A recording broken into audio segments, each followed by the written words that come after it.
information. Thank you, Mr. President. Thank you, Honor. What is the pleasure of the Honorable Ontiveros? Salamat, Tabi, Mr. President. Gusto kong magdagdag ng point dun sa binanggit pareho ng majority leader, ng minority leader, at pati ng Senate President. Yung references sa US practice and precedent. Kaugnay nung isa sa mga issue na pinag-usapan dito sa floor. Kung pwede ba o dapat bang mag-carry over yung impeachment process mula sa 19th Congress hanggang sa 20th Congress. And I would just like to put this on the record, Mr. President. Galing po ito sa isang piyesa authored ni UP Professor Paulo Tamase, nag-appear po sa June 2025 issue ng Philippine Law Journal. Sabi po dito, Emerging Issues in Impeachment, page 19 dun sa journal, allowing impeachment to cross over Congresses is consistent with American practice. Following the practice of the United Kingdom, Thomas Jefferson's Manual of Parliamentary Practice states that an, quote, impeachment is not discontinued by the dissolution of Parliament, but may be resumed by the new Parliament, close quote. The U.S. Congress na binanggit ng majority leader, ng minority leader at ng Senate President, the U.S. Congress has observed this for over 200 years.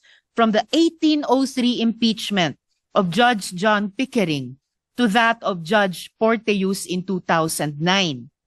In Congress, impeachment proceedings are not discontinued by a recess. The following impeachment proceedings extended from one Congress to the next. 5 halimbawa, Mr. President, sa article na ito. Babangkitin ko lang yung pang-apat kasi yun pamilyar sa ating mga Pilipino. 4. The impeachment of President Clinton was presented to the Senate after the Senate had adjourned sine die. After, Mr. President, the Senate had adjourned sine die for the 105th Congress, and the Senate conducted the trial in the 106th Congress, Mr. President.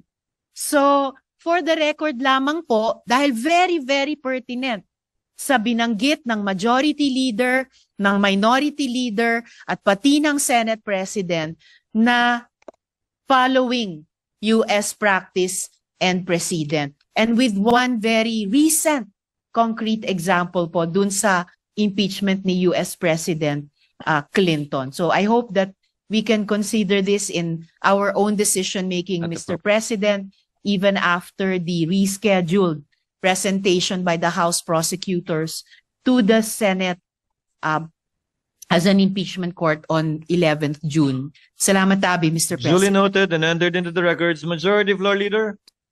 Just to reiterate again, yung nabanggit ko po kanina nga, magkaiba yung sa Philippine Senate at US Senate kasi ang naiiwan sa US Senate tuwing mag-ieleksyon ay 67 senators, enough to constitute a quorum out of 100 senators and enough to convict or acquit. Sa atin po, 12 lang. Not enough to have a quorum of 13, more so a number of 16 to convict or acquit. But be that as it may, Mr. President, we have all the discussions done, and I think this would really be part not just of the discussions that whatever case would be elevated to the Supreme Court would eventually be decided in the near term. Mr. President, I seek a minute suspension, Mr. President. Session is suspended. Even if not acting as an impeachment court, pwede po bang tumanggap ng mga non-members of this chamber to speak or make a presentation, a presentment? Di po ba naalala natin ng mga nakaraang panahon, pumupunta rito yung President of Vietnam, if I'm not mistaken, distinguished guests of this chamber are allowed to speak, not just honored. ganun po ba yung sinasabi nyo? Na baka are the members of the House, though constituted as panel of prosecutors, can they enter the Senate, this chamber, constituted as a plenary or as an impeachment court or both? Pag pinapayagan ng Senado. Baka ganun po siguro ang gustong Okay. malaman ng ating minority Oo. leader.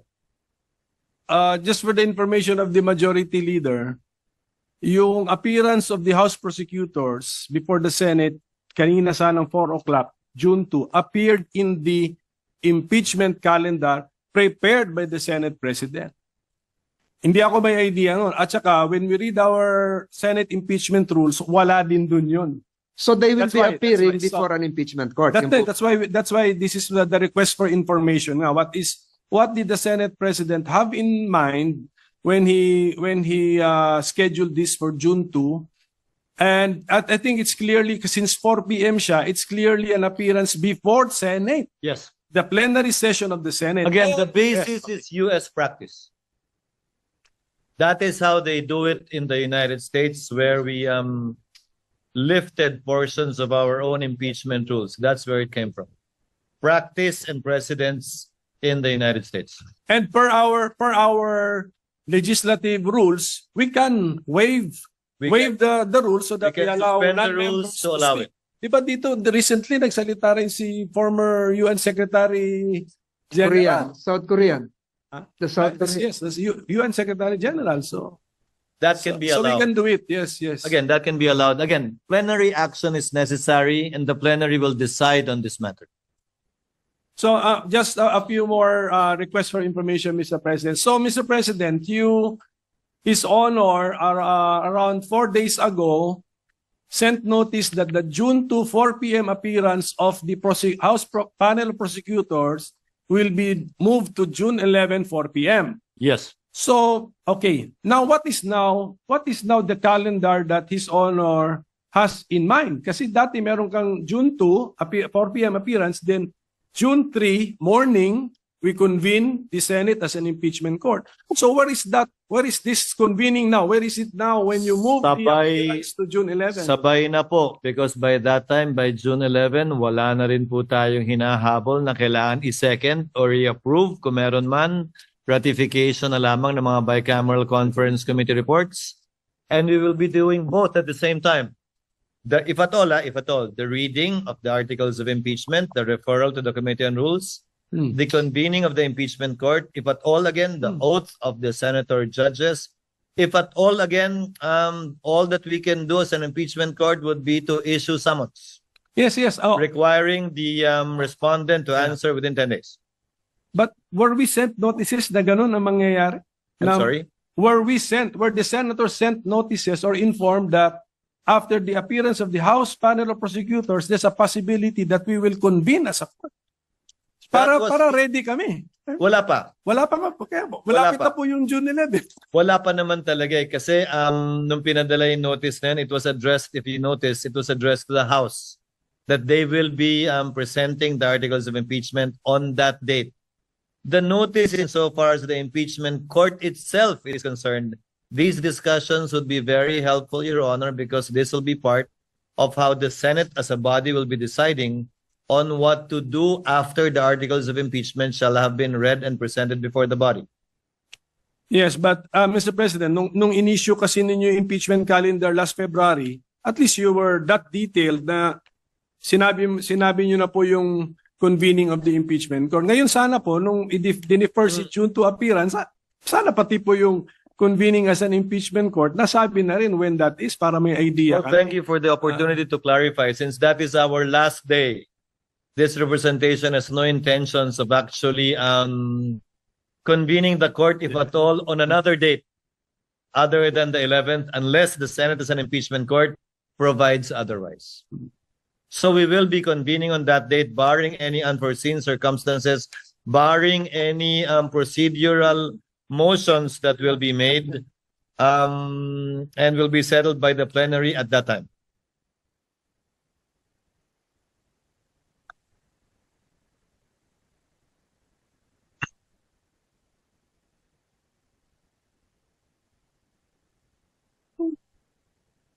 Well, Mr. President, it was just, ito lang for the consumption of our staff and secretariat. It was just pointed out to me that the rule that we mentioned earlier, second paragraph of Rule 3, yung first paragraph pala, it provides that nakapag-oath na. Nakapag-oath na ang member. So if that is now the dividing line, we have crossed the line. So Senate na po ito as a court. So tingnan na lang po muli, Mr. President. Mr. President, Your Honor, the first paragraph refers to consideration of the articles of impeachment. The second paragraph, we were not part of the Senate that wrote these rules. The first paragraph, it mentions the word consideration. The second paragraph mentions the word presentation. In terms of time, presentation should come first before consideration, although as it appears in our rules, consideration was mentioned first in the first paragraph and before presentation in the second paragraph.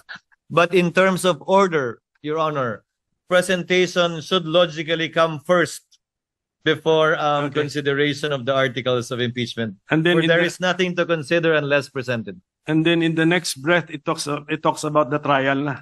Yes, again, we had no part in writing these rules. Okay, I so would not yes, want to critique it as well because during those times, perhaps, this was apt and sufficient.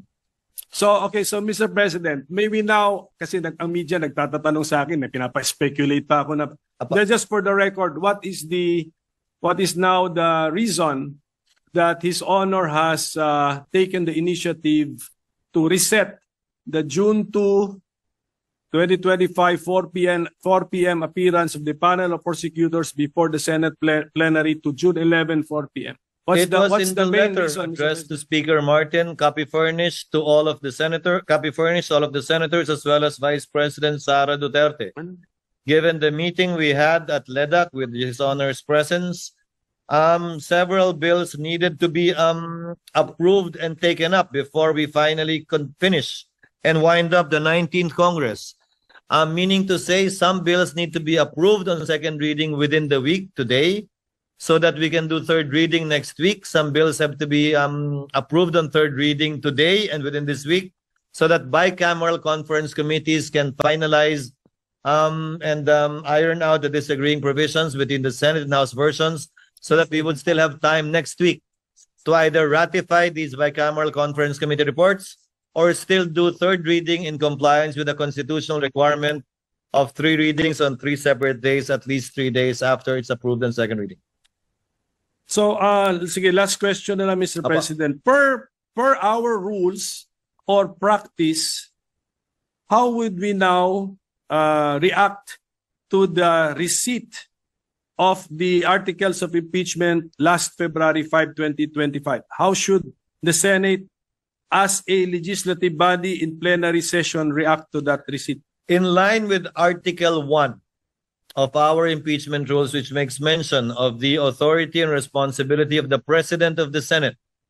That is why I set the schedule for the articles to be read in plenary, which in turn would trigger, if at all, the creation of the impeachment court, which, if at all, would now proceed with the issuance of summons for the respondent or defendant. Would not the impeachment complaint received last February 5, 2025 be included in the reference of business? Reference of business?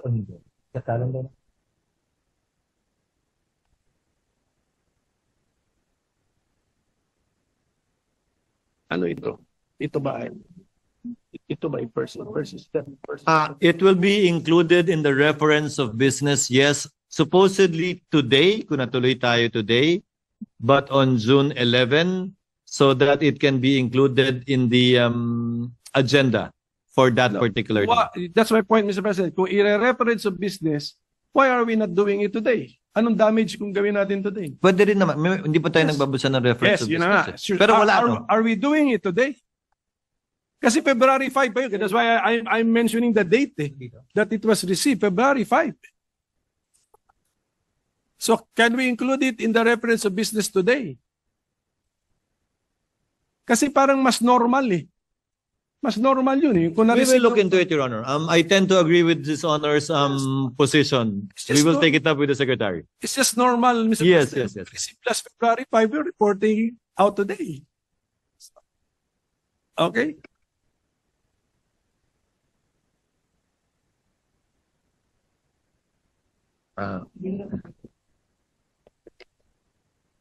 Off the record, they explained the reason behind it. But I tend to agree with Your Honor, and I'll ask the Secretary to consider it. Because in the past, as they said, it was the majority leader who read it and not the prosecutors, supposedly. So it was included in the reference of business, referred to the Rules Committee, and the majority leader was the one who reported it out, quote unquote. But now, given that it's the prosecutors that will read the articles of impeachment, again, following U.S. practice and precedent, the Secretary thought it best that it'll be included in the agenda on that day because there is no referral to the Committee on Rules. But again, we will look into it and we will take the suggestion of the gentleman in light of the points he raised in connection with that. Because I believe there should have been also a letter accompanying the impeachment complaint. There must have been a cover letter from the House. So, parang ganon. So we can, Only by the section, not by the Speaker nor any member of the House. yes. But is a letter from the SecGen also a communication from the House? It was a covering letter only. So I think this is just an opinion. I tend to agree, Your Honor. It's more natural that we report out if something happened last February 5, late evening of late in the session on February 5. Something happened, we report it out so it's more natural if we report it out immediately, Mr. President. So I tend to agree, that's, Your all, Honor. that's Again, my point, Mr. President. I will take it up with the committee secretary. So with that, Mr. President, I thank you for answering my questions. Thank you, Your Honor.